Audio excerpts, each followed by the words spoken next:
Well, here's something I haven't done in a long time. I'm going to review a piece of software in today's episode.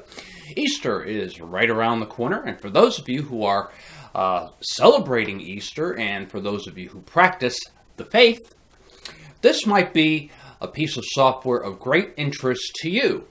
I'm looking at Xiphos Bible software right now on Spatry's Cup of Linux.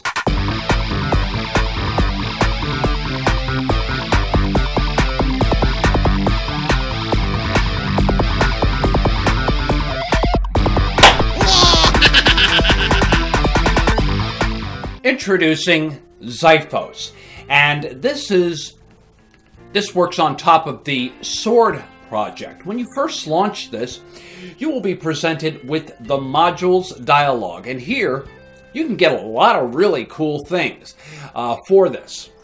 Now, I've tried many different Bible softwares for Linux, and this one seemed to be the least glitchy. I mean, every one of them that I've tried on my Manjaro system, for one reason or another, they had different little problems, but I like this one the best.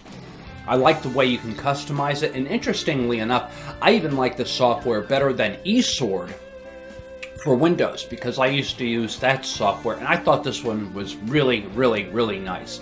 And I'll just give you a quick overview of some of the things that you can do with this. Okay, so when you get this, you have the module manager here, and of course you can add or remove local sources or remote sources, and there are a number of them here. You can also choose which source you want from a drop-down menu here, and then this section allows you to install or update.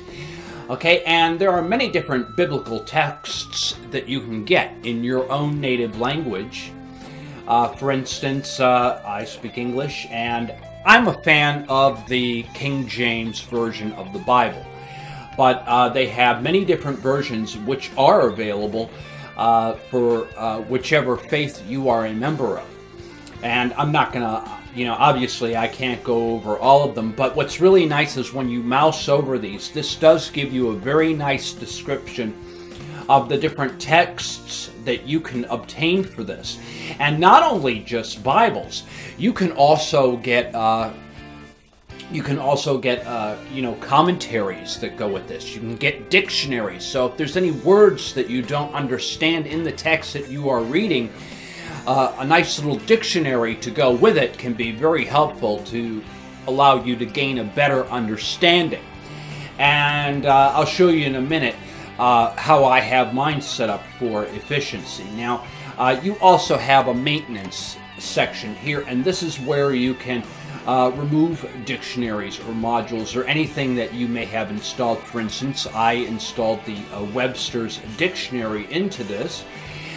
In commentaries, I have Matthew Henry's complete commentary, which I thought was very useful for helping me to gain an understanding. Okay, and then in biblical text, just the plain, not 1769 with Strong's numbers and morphology of the King James Version of the Bible, and I happen to like that version the best, and I even keep a copy of the King James Version of the Bible on my Android device so that I have something to read when I'm going to church, when I'm sitting in the doctor's office, or whatever I'm doing for that day. And I need a little pick-me-up. It seems like anytime I open up Psalms, I can always get a little pick-me-up that way. So, very interesting indeed. Let's go ahead and close this. And you will see, now this is how I have mine set up. I have a commentary window set up here, a dictionary.